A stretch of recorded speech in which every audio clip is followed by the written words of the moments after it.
চলে এসেছি অনেকটা কষ্ট করে জ্যান্ত দুর্গার এই প্যান্ডেলটা দেখতে। আর এখানে থিমটা কিন্তু দারুণ করেছে। দেখো এই পায়ের নুপুরগুলো বাজছে হট করে, কিন্তু ভয়ই লাগছে। এখানে দিদি রয়েছে, মা ভাই সব দিদিদের রয়েছে। তো অনেকটা ভালো করেছে কিন্তু থিমটা। এখানে দেখো ওপরের দিকটা লাইটগুলো একদম নড়ছে, কতটা সুন্দর। এই দেখো,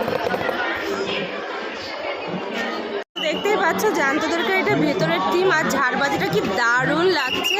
আমার গলাটা একটু বসে গেছে, যার জন্য সাউন্ডটা একটু কম শোনা যাচ্ছে।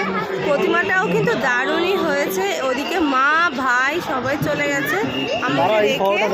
তো যাই হোক, আমি এখন বাইরে বেরিয়ে যাচ্ছি। খুবই দারুণ হয়েছে। তো প্যান্ডেলটা 10 মিনিট দিন এসে ভাবতেই পারিনি যে প্যান্ডেলটা পাবো। তো আরেকবার তোমরা দেখে নাও। এখানে ভাই মা সবাই আমাদের দাঁড়িয়ে আছে, আমি ওদিকে ছিলাম।